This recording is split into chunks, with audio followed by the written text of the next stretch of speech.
Hello everyone, welcome to the Ozark Outpost in Dixon, Missouri. This is going to be Germany and the Soviet Union, July 42. Okay, we started out with our Latin America random event and we hit arms race. Now granted, Argentina and Brazil are already at war.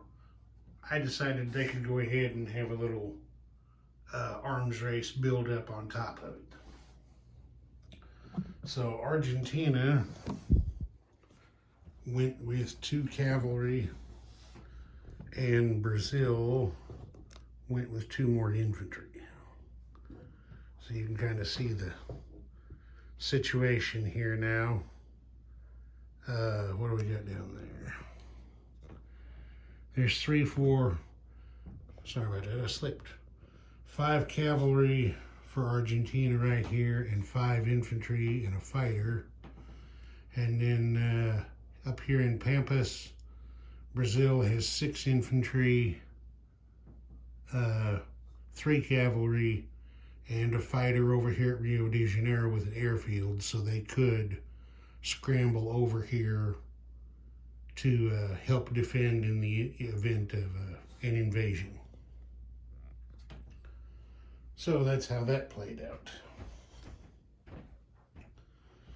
Okay, Germany did its tech rolls and they moved advanced mechanized to stage 3 and they started radar at stage 1. They didn't get to do any spy ring rolls or any counter-espionage roles. For their build, they did 1 strategic bomber, 1 tactical bomber, 1 fighter, 3 infantry, 2 medium panzers, 1 U-boat, 4 SS infantry. They also spent 2 on an atomic research role, and they spent 3 on an influence role for Chile. The atomic research role missed, as did the influence role in Latin America. All right, there's a Soviet double agent that got fed wrong coordinates, so that means the Soviet Navy in the Baltic Sea here was disrupted on its next turn. The submarines anyway couldn't do any convoy raiding on their next turn is what that means.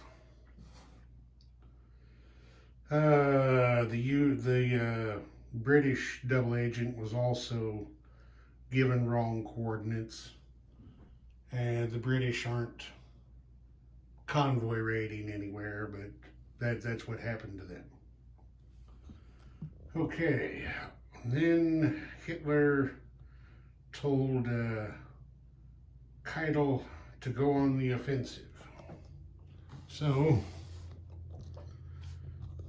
bend this down just a hair. There we go. Those 2 Fallschirmjägers right there were in Finnmark, and they got picked up by the air transports and dropped there for an unopposed capture of Kolya, which you can see there is the northern terminus of the Soviet Arctic line. So it's now been disrupted. The Soviets can't collect those 2 rubles of trade income because the Lend-Lease can't get through. The port's been captured.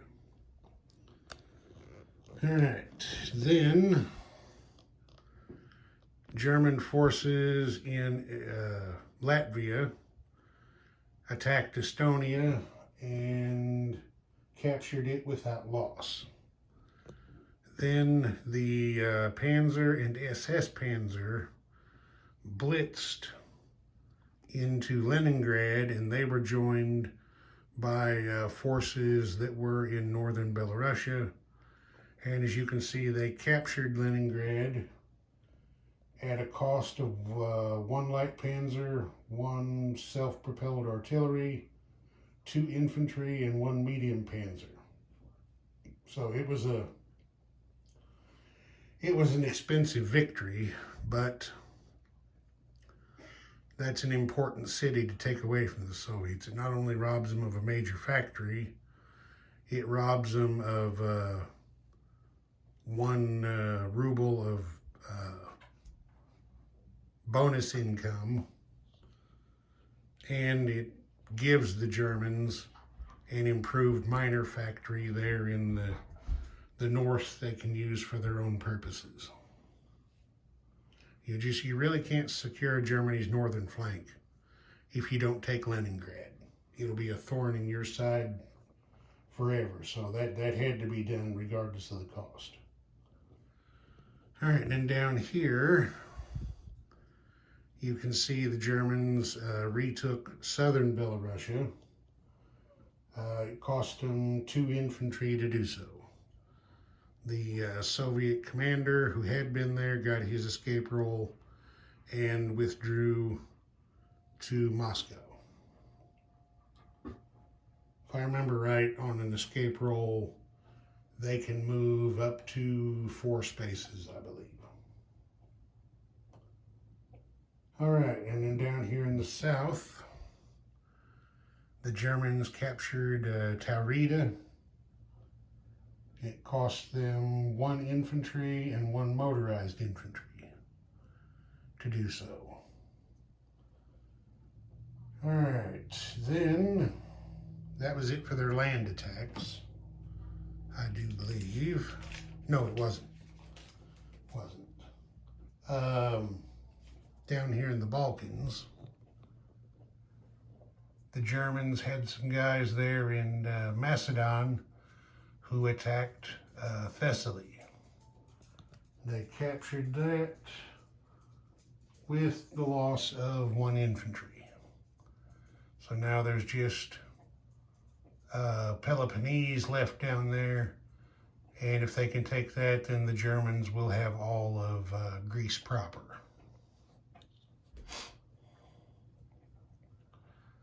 All right, now that's it for their land attacks.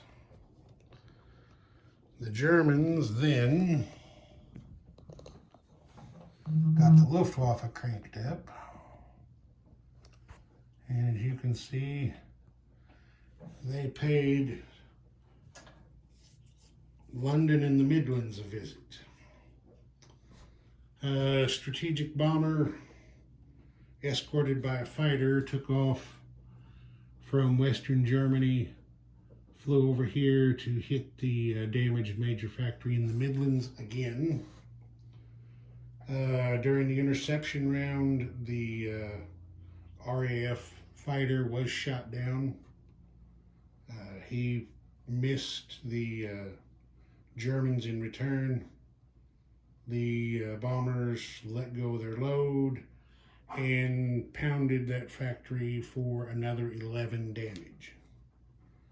So added on to what was already there, it has 19 damage on it now.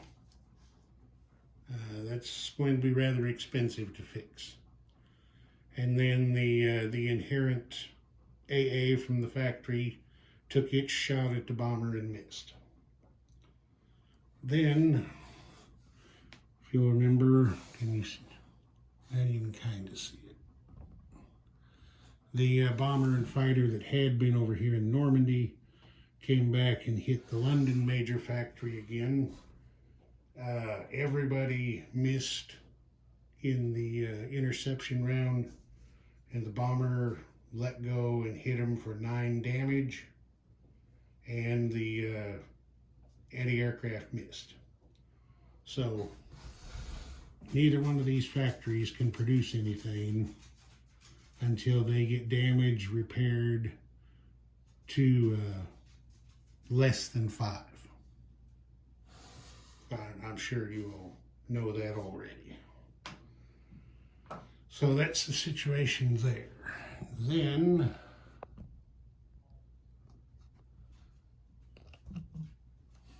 the Kriegsmarine got going again.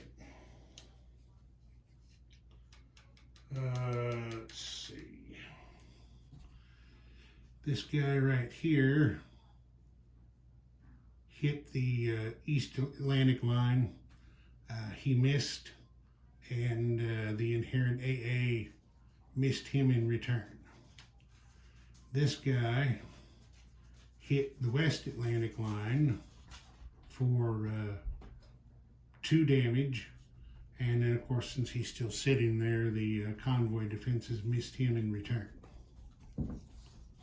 Then down here, the guy sitting on the West Africa line did 1 pound of damage to it.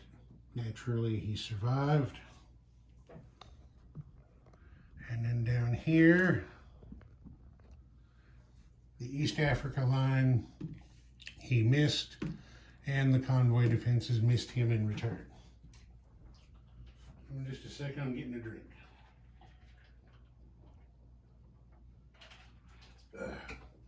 Got a little dry there.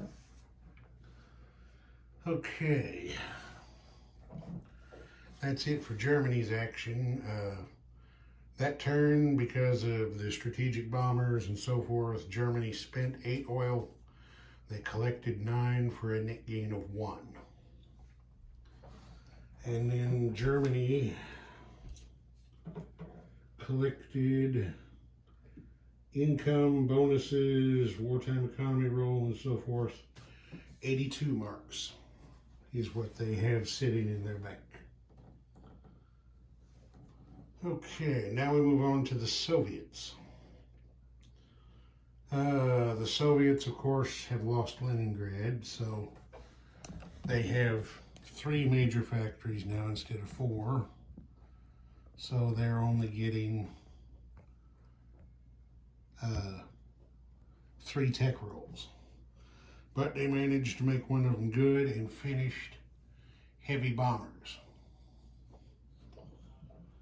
Alright, they did not get to do any spy ring rolls. On the counter-espionage side, they did turn the American spy in Moscow to a double agent. Okay, and then for their build, back up here just a hair more. Okay, for their build, the Soviets have started a fortification for Stalingrad and for Moscow. Then they built 4 tanks and 5 infantry. Chaikovs built 2 mountain infantry and 2 militia. That was all. They had 12 to spend. That was all their money. All right, there was 1 combat over here in the Black Sea. The Soviet knocked the German out of the road there. The Soviet fleet here got tired of looking at that German torpedo boat destroyer, so they went over there and sent him to the bottom. It cost him their coastal submarine in order to make that happen.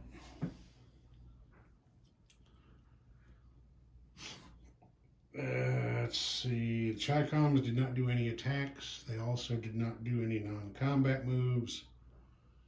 The Soviets did just a very little bit of non-combat.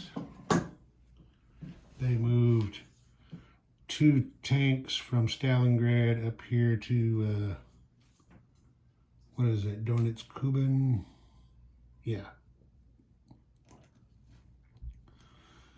To bolster their defenses a little bit. And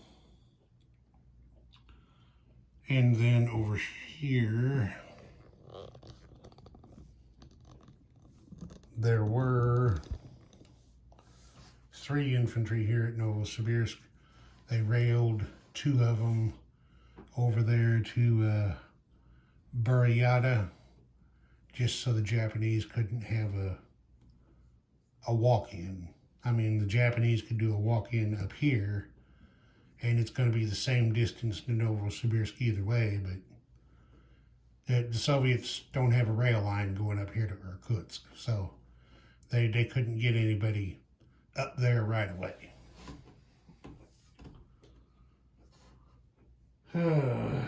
So I think that was it for the non-combat. I think it was. Soviets didn't do very much. Okay.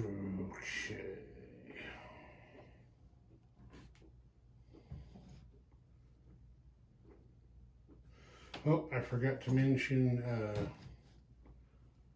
the Soviets weren't able to do any spy actions because all their guys that are out there had been doubled.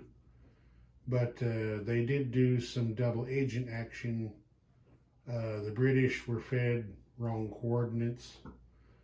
Again, Italy rolled maintain credibility. So the Soviets had to kick 3 IPP over to the Italian treasury, and the American double agent in Moscow was found out and executed. So there's the situation in Moscow as it currently stands. We'll just show you there's Germany, and most of the guys in Germany have been killed off. We'll just show everybody while we're here. There's Tokyo. There's London, Rome,